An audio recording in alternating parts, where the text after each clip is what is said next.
वाह। आज एक बर्थडे में आए थे, ये बर्थडे कुछ अनोखे स्टाइल में हुआ, यहाँ पर कुछ बच्चियों को गोद लिया गया, कैसे देखते हैं इसको? इस समाज में कैसा मैसेज देने का प्रयास? ऐसे ही व्यक्ति को जागरूक होना चाहिए। परमात्मा ने तो धन बहुत लोगों को दिया है, लेकिन उस धन का सदुपयोग ऐसे ही करना चाहिए। आज 5 वर्ष में इन्होंने 45 बच्चियों को गोद लिया है और उसकी जीविका, पढ़ाई लिखाई, शादी सब इनके द्वारा ही किया जाएगा। तो ये बहुत ही अच्छी बात है। आज इस बच्ची के जन्म उत्सव के कार्यक्रम में आना हुआ और आज इस अनोखा जन्मोत्सव कहेंगे कि बेटियों को लेकर जिस प्रकार से लोगों का भाव होता है, जैसे किसी ने कहा दिया बेटी हुआ तो मुंह बना लेते हैं, कैसे शादी करेंगे, कैसे क्या करेंगे। और आज एक पिता लगातार प्रयास करके कि उन गरीबों की बेटियों को गोद लेकर पढ़ाना लिखाना, शादी विवाह सबकी जिम्मेदारी थी, बहुत अच्छी बात है। लेकिन जिस तरीके से बेटियों की बात आपने कही, ये बहुत ही अच्छी चीज है।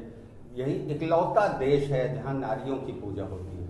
उसके बावजूद कुछ धर्माचार्य ऐसे हैं जो कहते हैं कि अब लड़कियां मुंह मारती हैं, अगर 25 साल की हो जाए तो 4-5 जगह मुंह मार के आती हैं। इसको किस नजरिए से आप देखते हैं? देखिए, हमारा देश सनातन वाला है, संस्कृति वाला है, संस्कार वाला है, और संस्कारवान होना, चरित्रवान होना भारत की सनातन की प्रथम प्राथमिकता। अगर कोई पूज्य संत, धर्माचार्य, मठाधीश, महंत इस पर ध्यान आकर्षित करते हैं तो हर व्यक्ति को उसको निगेटिव लेकर नहीं, पॉजिटिव लेकर सोचना चाहिए, चिंतन करना चाहिए, मनन करना चाहिए। आप अपने बच्चों को IAS, PCS, scientist, engineer, doctor बनाने के लिए अच्छे महंगे बड़े स्कूलों में दाखिला कराते, एडमिशन कराते हैं, लेकिन उसका चरित्र, उसकी चाल, उसके संस्कार कैसे सुरक्षित हो, ठीक हो, इसके नाते गुरुओं के चरण में, महापुरुषों के चरण शरण में लगाना चाहिए। इसके नाते लेकिन महाराज जी, जिस तरीके का माहौल है, जो धार्मिक गुरु लोग हैं, जो हम लोगों के मार्गदर्शक है, उन्होंने एक मौलाना ने पहले अखिलेश यादव जी की बीवी के बारे में कह दिया और अब अपने यहाँ के लोगों ने कहना शुरू कर दिया रामभद्राचार्य और नहीं, मौलाना का जो भाव था वो दूसरा था। सनातन पद्धति में कहा गया धर्म की जय और धर्म का नाश हो, प्राणियों में सद्भाव, विश्व का कल्याण हो। मंदिरों में नारियों का और सनातन में नारियों का क्या महत्व है ये आप और हर व्यक्ति जानते हैं, लेकिन इस्लाम में नारियों का क्या महत्व है ये हर व्यक्ति उस मौलाना के विचार से समझना चाहिए। मौलाना का जो विचार था वो निगेटिव था, और जो महापुरुष संत जो विचार बता रहे हैं वो अपने बच्चों को, सनातनियों को, गार्जियन को जागरूक करने का पाठ पढ़ा रहे हैं। ये अंतर है। भगवताचार्य जी ने जो जिस तरीके से एक टिप्पणी की है प्रेमानंद जी को, वो कैसे देखते हैं? कितना अब तो आपस में संधि भिड़ रहे हैं। नहीं, मैं फिर करबद्ध प्रार्थना करता निवेदन पूर्वक कि जगत गुरु पूज्य रामभद्राचार्य जी महाराज वाकई में विद्वान हैं। दूसरे तरफ पूज्य प्रेमानंद जी महाराज, जिनके मन में भाव, विचार, संस्कार और संस्कृति भारत ही नहीं अपितु पूरे विश्व में रहने वाले मानव, किस प्रकार से उनके मन में मानवत्व का गुण आ जाए, किस प्रकार से मानव सत्यनिष्ठ बने, कर्मनिष्ठ बने, धर्मनिष्ठ बने। अगर किसी से सीखना है तो पूज्य प्रेमानंद जी महाराज के नेतृत्व में, उनके सानिध्य में सीखना चाहिए। इसके नाते दोनों अपने आप में पूज्य है, लेकिन मैं फिर निवेदन पूर्वक उन सोशल मीडिया पे एक्टिव लोगों से निवेदन करना चाहूंगा, देश में तमाम विषय है उस पर आप शास्त्रार्थ करो, वार्ता करो, उस पर बात करो, विवाद करो, लेकिन ऐसे पूज्य दोनों संतों के बारे में टिप्पणी करना उचित नहीं है। और पूज्य रामभद्राचार्य जी महाराज ने अगर कहा तो एक वत्सल भाव से कहा, एक पुत्र भाव से कहा, और यह भी कहा कि व्यक्ति को पढ़ना चाहिए, लिखना चाहिए, किसी के भ्रम में नहीं रहना चाहिए, चमत्कार में नहीं रहना चाहिए, संस्कार में, संस्कृति में और पढ़ाई लिखाई में रहना चाहिए। ये रामभद्राचार्य जी ने कहा। लेकिन महाराज जी, जिस तरीके का माहौल चल रहा है, जिस तरीके से अपने यहाँ तो जो अपने यहाँ के संत थे उनका तो क्रिटिसाइज होने लगा, लेकिन अखिलेश यादव मौन धारण किए थे, इसको आप कैसे देखते हैं?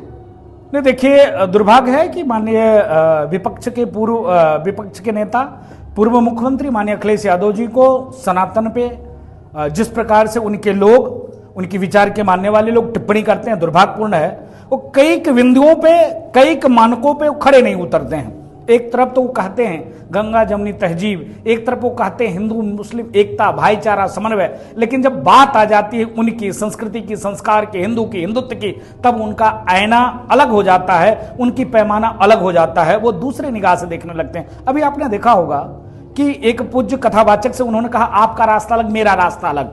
गजब बात करते हो। संत से अगर आप रास्ता अलग कर लोगे तो कहां जाओगे? अगर महापुरुषों को कहोगे आपका रास्ता अलग, मेरा रास्ता अलग, ये तो नहीं चलेगा। इसके नाते माननीय अखिलेश यादव जी को भी मनन करना पड़ेगा, सनातन पे एक जागरूक उनको भी होना पड़ेगा। स्वामी प्रसाद मौर्य जी जो टिप्पणी कर रहे हैं सनातन पे, कैसे देखते हो आप? इस तरीके से बार-बार स्वामी प्रसाद मौर्य टिप्पणी कर रहे हैं। फिर निवेदन करते हैं, स्वामी का जो हाल है किसी का हाल नहीं हो सकता है। गली में, कूचे में, हर मोहल्ले में कूटा जाएगा, पीटा जाएगा, टोका जाएगा ऐसे लोग।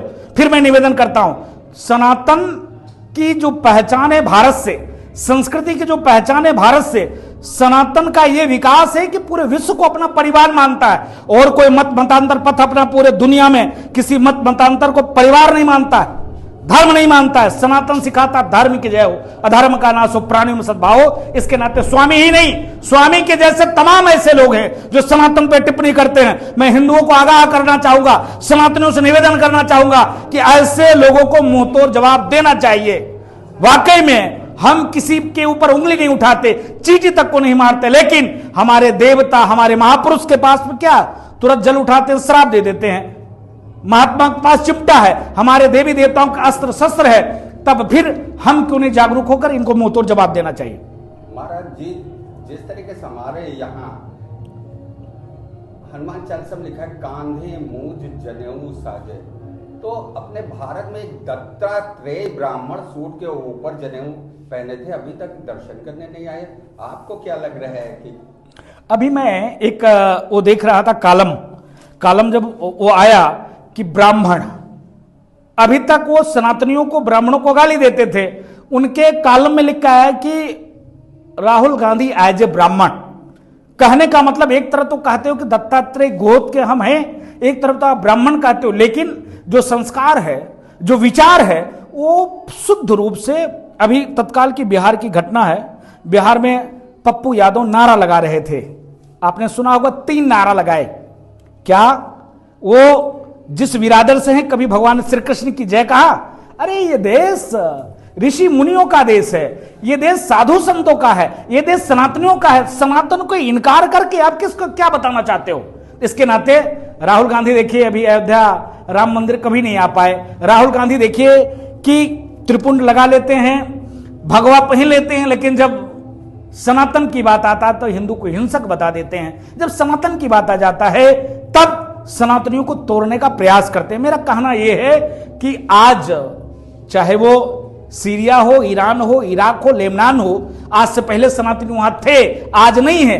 प्रत्यक्ष प्रमाण है धर्म के आधार पर पाकिस्तान का बंटवारा होना, प्रत्यक्ष प्रमाण है बांग्लादेश में अभी आपने देखा होगा कि एक छात्र हुंकार के नाम पे वहां पे एक मूवमेंट चला, आरक्षण के नाम पे, बदल गया हिंदू और मुसलमान में, और कई 68,000 सरकारी नौकरी वालों को बांग्लादेश में इस्तीफा जबरदस्ती दिलाया गया। 1.5 लाख लोगों की हत्या की गई बांग्लादेश में। सब मौन है, दुनिया मौन है, कोई बोलने वाला नहीं। और तो राहुल गांधी क्या बात करते हैं? राहुल गांधी जी शुद्ध रूप से कुर्सी के लालच में फ्रस्ट्रेट हो चुके हैं।